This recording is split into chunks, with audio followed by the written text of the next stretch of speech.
AITA for refusing to babysit my sister's kids after she called me a loser. I 28M have a younger sister, Maddie 24F, who I've always been close to.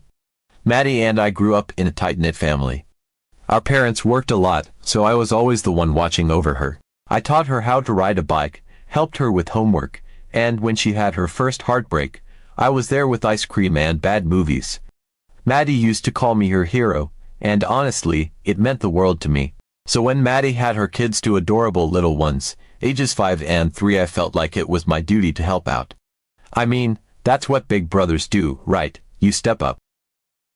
Maddie had her first kid at 19. She was young, scared, and trying to figure it out. Her boyfriend at the time, now her ex, was in and out of the picture, mostly out.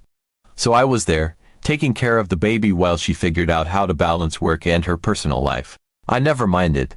I love my niece and nephew. They are full of energy and just the best. It's tiring sometimes, but they've always brought me so much joy. It almost became routine that I'd watch them several times a week, sometimes all day if she needed. No matter what, I was happy to help her because she was my little sister, and I wanted her to succeed. I wanted her to have a chance to work, maybe date again, and just breathe. But lately, something's changed. Maddie has been taking these digs at me, and it's been getting worse over time. At first, it was just a comment here or there that I could brush off. You know, things like must be nice to sleep in until 10, right, when I'd show up at her place to babysit. Or if only we could all be as relaxed as you, when I'd mention taking a day to myself. I know I wasn't exactly at the pinnacle of my career. I've had some struggles trying to find my way. I've bounced between a few different jobs, some of them pretty dead-end, I admit, but I'm working on it. I'm doing freelance graphic design now, and though it's not a stable 9-to-5, I'm actually making decent money and trying to build a portfolio. I always thought Maddie understood that. She knew I had a rough couple of years, especially during COVID when everything just felt like it was falling apart. I figured she'd be the last person to judge me. But instead, it feels like she's turned into my biggest critic. It's like she's projecting her own stress onto me or something, but instead of talking to me, she's decided that I'm an easy target. The thing that really broke me happened a few weeks ago. We were at a family dinner, just me, Maddie, the kids, and our parents. It had started as a good night. My niece and nephew were being their usual chaotic selves, running around, and I was helping get them settled at the table. Everything seemed fine, until my mom asked me if I had gotten any more freelance clients lately. I told her I was working on it and that it was a slow process, but things were starting to pick up. Maddie snorted, and I could feel her eyes on me. I tried to ignore it, but then she said it clear as day, in front of everyone, "Maybe that's why you don't have a real job." My mom looked shocked, and my dad just awkwardly cleared his throat. The kids, of course, were oblivious, too focused on their chicken nuggets to notice, but I felt like I'd been slapped. I tried to laugh it off, said something like, "Wow, okay, thanks for the support," but Maddie just rolled her eyes. "Oh, come on, I'm just joking. You take everything so seriously." I didn't respond. I didn't want to make a scene in front of our parents or the kids. I just shut down for the rest of dinner. I barely said a word, and Maddie acted like everything was fine, like she hadn't just ripped me apart in front of everyone. The thing is, this wasn't the first time she'd said something like that, but it was definitely the worst. I kept thinking about it all night and for the next few days. The words played on repeat in my head, and every time I thought about it, I just got angrier and angrier. The next time Maddie called me to babysit, I told her no. I said I was busy. She sounded annoyed but said she'd figure something out. A few days later, she called again, and again. I told her I couldn't. This time, she pushed back, asking why I was being so difficult. I took a deep breath and told her, "Look, Maddie, I love you and I love the kids, but I'm not going to keep doing favors for someone who thinks I'm a loser. I'm not going to help you if you can't show me some basic respect." She went silent for a moment, and then she laughed. Actually laughed. "Are you serious?" she said. "You're really that upset about a joke? You need to grow up." I could feel my face getting hot. I told her it wasn't a joke to me. That I've always been there for her, no questions asked, and the least she could do was not treat me like garbage in front of our parents and her kids. She got defensive, said I was overreacting, and that she didn't mean it like that. I told her that until she could apologize and actually mean it, I was done babysitting. She hung up on me.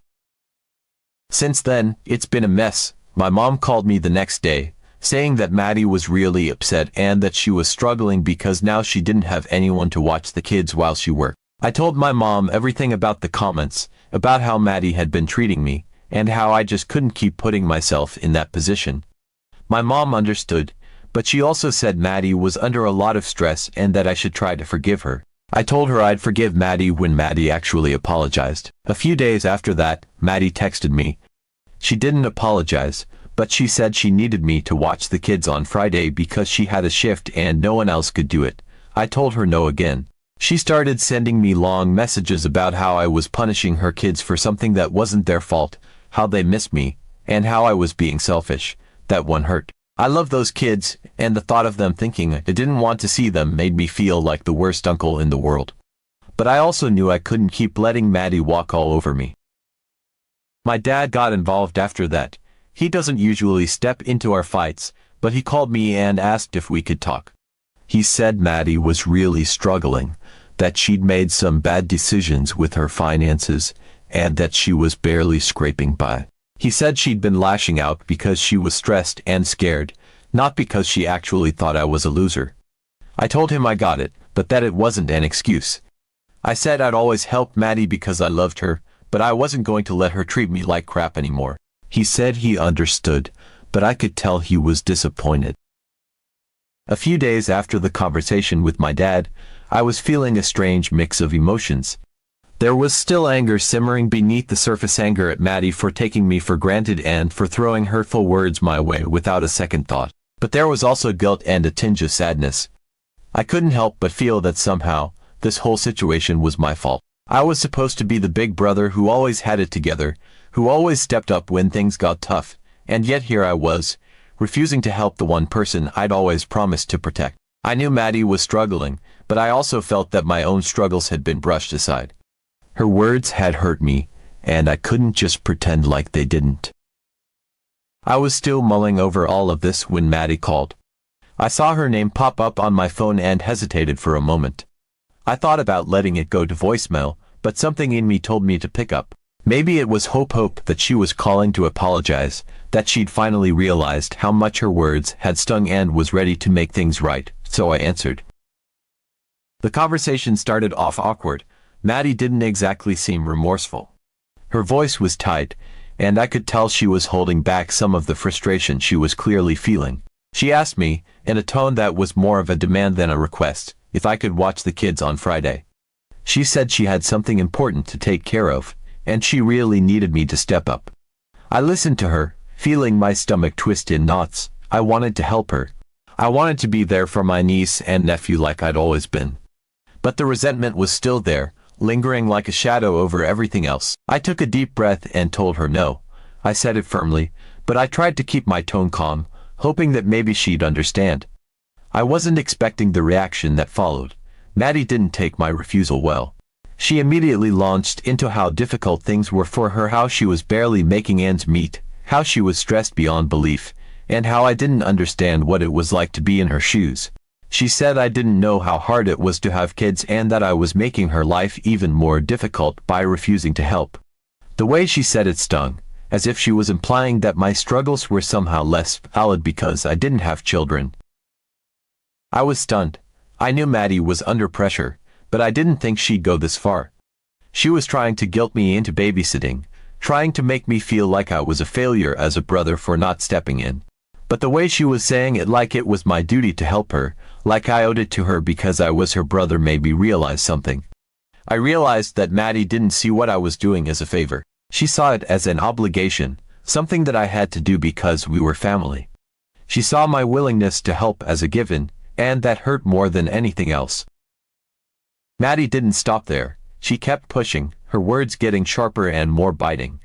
She said that I had no real responsibilities, that all I did was sit around, relax, and take things easy.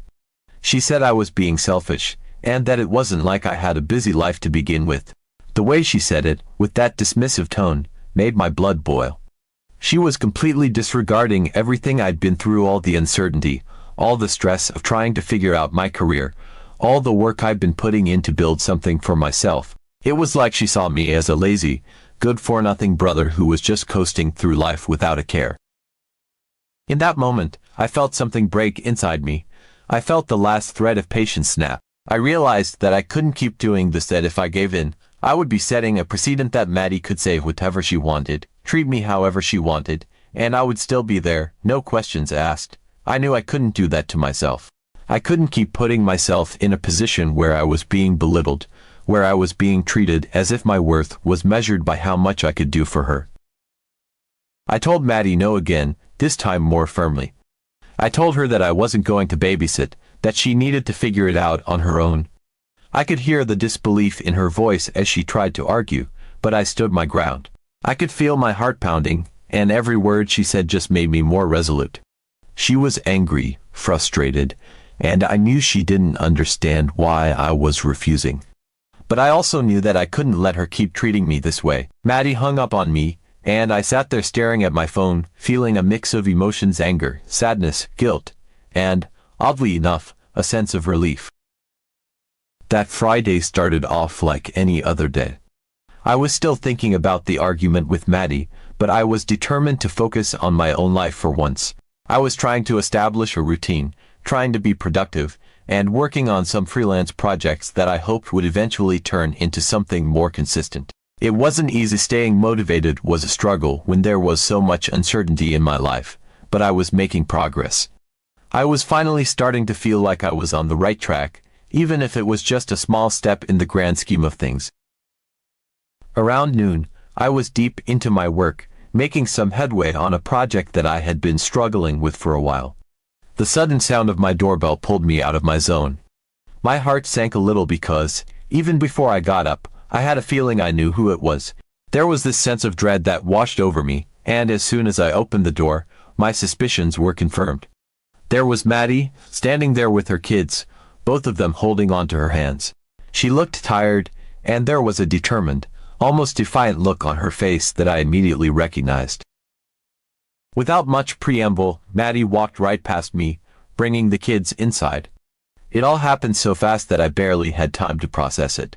My niece and nephew, innocent as ever, smiled at me as they came in, oblivious to the tension between their mom and me. They looked happy to be there, excited even, and that only made everything harder. I felt a rush of emotions: anger at Maddie, confusion, sadness, and a deep sense of powerlessness. I tried to explain to Maddie that I couldn't do this today. I was busy. I had work to do, responsibilities, things that I needed to focus on. I was trying to be calm, trying not to let my frustration show in front of the kids, but Maddie wasn't having any of it. She didn't want to hear what I had to say. She was set on leaving them with me, and nothing I could say was going to change her mind. She brushed off everything I said like it was just an excuse, like I was being difficult on purpose. There was this hardness in her eyes, and she looked at me like I was failing her, like I was letting her down in the worst possible way. She told me she was done with my excuses, that she had somewhere important to be, and she needed me to take care of the kids. She said it was my obligation as their uncle, that family was supposed to help each other, and I was being selfish by refusing. There was a finality to her tone, as if she'd already made up her mind, and nothing I said mattered. Before I could even react, she gave me a forced smile, told the kids she'd be back later, and then she turned and walked out the door. I stood there, stunned, as I watched her leave. She didn't look back. She just got in her car and drove away, leaving me with my niece and nephew. I felt like the wind had been knocked out of me. I couldn't believe what had just happened. I mean, I knew Maddie was upset. I knew she wasn't happy with me, but I never thought she'd go this far. It was like she was testing me, pushing me to see if I'd cave, if I'd just accept it and do what she wanted because I didn't have a choice. I looked down at the kids, both of them smiling up at me, and I felt my heart break a little. They had no idea what was going on. They didn't know about the arguments, the hurtful words, the tension between their mom and me. They were just happy to see their uncle, happy to spend the day with me. I forced a smile, trying not to let my emotions show. It wasn't their fault. None of this was their fault, and I didn't want them to feel like they were a burden, but inside, I was reeling. I felt trapped, frustrated, and completely disrespected. The rest of the day was a blur. I tried my best to entertain the kids, to keep them happy and occupied, but it was hard. I couldn't focus. My mind kept going back to Maddie, to the way she'd looked at me, to the way she'd just left without a second thought. I kept thinking about all the times I'd been there for her, all the times I'd dropped everything to help her, and how little that seemed to mean to her now. I felt used, like my kindness had been taken for granted, like I was nothing more than a convenience to her. Later that evening, I finally managed to get the kids to settle down. It was almost bedtime, and they were getting sleepy, yawning as we watched one last episode of their favorite cartoon. The day had been exhausting, but I'd done my best to put on a brave face for them. They were good kids, innocent, playful, and completely unaware of the turmoil between their mom and me. They just wanted to have fun and spend time with their uncle, and I did everything I could to make it a good day for them. But I was emotionally drained, and I kept glancing at my phone, waiting for Maddie to call and say she was coming to pick them up. When my phone finally buzzed, I breathed a sigh of relief, hoping that Maddie would say she was on her way. I answered, expecting to hear her tell me she'd be there soon, but instead, what I got was a shock. Maddie didn't ask if she could come pick up the kids. She told me to bring them to her. It was like a punch to the gut. I'd spent the entire day looking after her children, without any real notice, without any regard for what I had going on, and now she wanted me to pack them up and drive them back to her place. I was stunned, and for a moment, I didn't know how to respond. It felt like a new low, even for Maddie. She hadn't asked if I was okay with it, hadn't considered that I might be exhausted, that I'd been dealing with her kids all day while trying to keep my own emotions in check. She'd made a demand, as if I owed her this, as if my entire purpose was to be at her beck and call. There wasn't a trace of appreciation in her voice, no gratitude for the fact that I'd stepped up when she needed me, despite the way she'd been treating me. It was just another expectation, another way for her to take advantage of me, and it stung. I felt my stomach twist with a mix of anger and disbelief. But she wasn't interested in my feelings. She didn't care that I was tired or that I felt like she was crossing a line. She just repeated herself, insisting that it was my responsibility to bring the kids back. She spoke with this entitled tone, like it was a given that I'd do as she said. I could barely find the words to respond. I felt like my head was spinning. How could she be so dismissive, so oblivious to how her actions affected me? It was as if she genuinely believed that I didn't have a life of my own, that my time didn't matter as much as hers. Eventually, I gave in, though it made me feel sick to my stomach. Not because I thought she was right, but because I knew the kids needed to get home, and I didn't want them to be caught up in the middle of this mess. I wasn't going to argue with her while they were sitting there, watching me with those innocent eyes. They didn't deserve that.